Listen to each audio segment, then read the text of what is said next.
So I'm treating my first patient tomorrow and I don't know how to feel. On one hand, I'm super excited because I finally get to apply everything that I've learned for the past year and a half into a real life clinic, onto a real life patient. And on the other hand, I'm a bit nervous because on Zoom for lab, we've been practicing our techniques on pillows.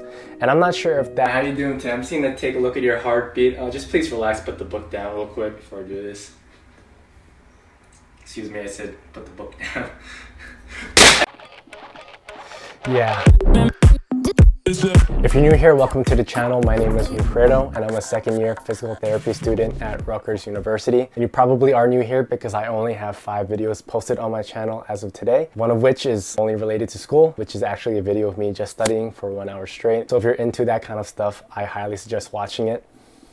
After this video, of course. So after years of dreaming of treating my own patients as a doctor while wearing my white coat, and after 18 months of studying lectures about how to treat patients, I finally get to treat my own patient. This time has come so quickly amongst all the other things that are going on right now that I have not been able to think about and reflect how big this moment actually is for me and definitely all my classmates. And I guess all the other PT students in the world who's about to do their clinics. Like, I've literally been at a point in my life where I did not think this day would ever come because I wasn't sure if I was gonna make it into PT school. And sure, I've been a PT aide for a couple of years. I've volunteered at clinics and shadowed physical therapists for hundreds of hours. But obviously these two roles are completely different. And there's actually one thing that I'm so excited about, to finally be a PT student doctor and not an aide.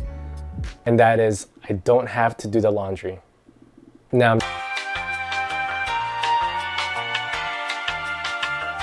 so the reason I'm making this video is to simply capture this moment in time before my clinicals and before all the other clinicals that I'm going to take, because I want to know how I'm feeling, what I'm thinking about, my perspectives on certain things, my expectations of how clinic will go and how I will change as a student and a future clinician. So I just want to capture all these feelings so in the future I can look back till now and just see and reflect on how things have happened and changed over time. Because like with most things, later on you tend to forget how you were as a person in the past. The things you thought about, your feelings, your thoughts about something, your expectations about something, you tend to forget what you thought about then because so much has happened in between that time that you just don't remember. And that's fine, but personally I'm a sentimental guy and I like to, especially for something as big as clinical rotations and knowing that I'm going to learn a lot more than I did in the classroom. I just want to capture these two very different times. The times before clinicals and the times after. So this video is more for me as a personal record of this moment and not really for YouTube, but I'm making a video for YouTube because maybe people who are going through this right now will appreciate this video, and maybe more future PT students want to see more videos like this, but it'd be pretty cool to have people follow along in this journey too.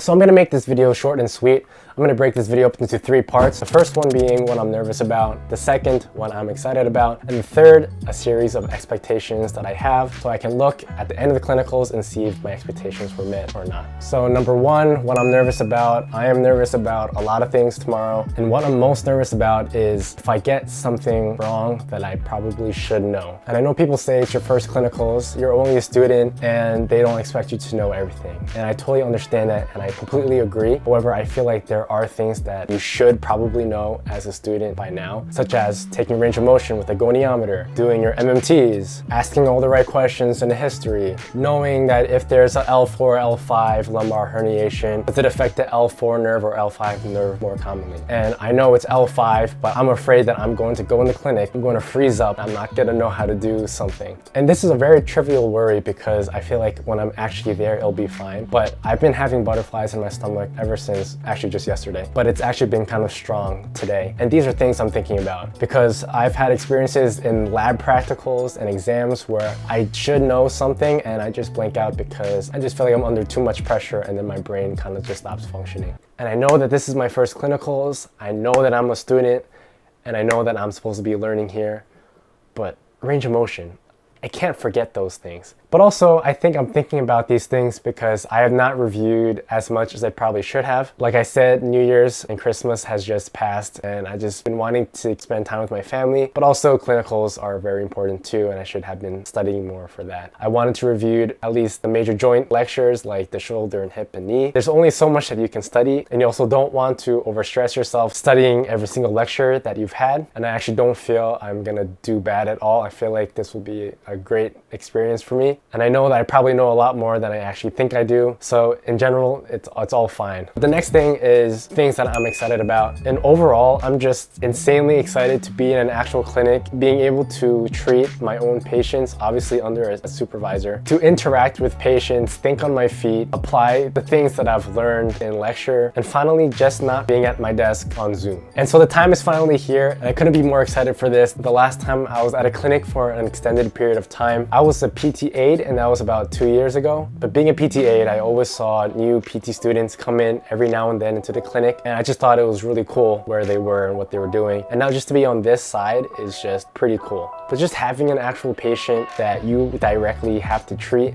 and just having a direct effect on their recovery and treatment is just super cool. And I'm also just really excited to know how much I know. I love being put under pressure, even though I say I'm nervous and I'm gonna forget things. Even though I say I'm nervous, I still like thinking on my feet. I love problem solving, and being in a clinic where I have to problem solve right away because I'm with a real patient, I love that scenario. So moving on to our third point, which is my expectations. And I'm doing this so that at the end of clinicals, I can look back at this video and just respond in another video if my expectations were met or if they were not met. First, I hope my CI is a cool guy. I hope he's chill and easy to talk to, but I also hope he's strict in the sense that he will call me out on things that I probably should know and things I probably should be able to do, and that I hope he asks very challenging questions because I love being challenged. I love being put in that environment and thinking on my feet. And like I said, I'm very curious to see how I do under pressure in the clinic. And secondly, this has to do less about clinicals and more about my own personal schedule that I've set for this upcoming clinical rotation, is that I'm able to stick to this schedule. And that means getting ready for bed between 9 and 10 so that I'm in bed by 10 p.m. and then I wake up at 5 a.m. So that's a good 7 hours of sleep. Give or take 10, 20, 30 minutes is fine. And the reason why I hope that happens is because I've been on a bad sleep schedule. I slept at 4 a.m. yesterday, and now I'm expecting myself to sleep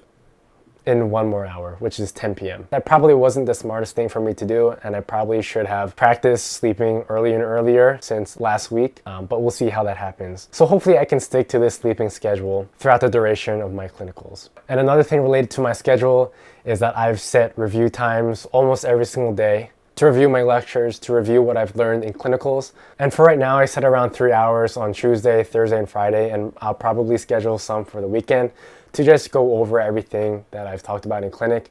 And I didn't do it on Monday and Wednesday because those are my long days, and I probably am not going to be able... The light just turned off. And I'm probably not be able to review that night. If there's one last expectation, and this one's a kind of obvious one, I just want to come out of there feeling like I've been challenged and that I've learned a lot. And basically come out feeling like a new person. That's pretty dramatic. But seriously, I'm just super excited to learn as much as I can. And I know mostly every student that goes through clinicals say they learn so much, and I don't doubt that that will happen to me, but I'm just excited. But with that, thanks for watching. If you want to follow my journey, please subscribe. I'm also very active on my Instagram. That'll be down in the description. I do have a study with me video that's on my channel right now. I also plan to post more study with me videos in the future. So if you're into that kind of stuff, please hit subscribe. Bye.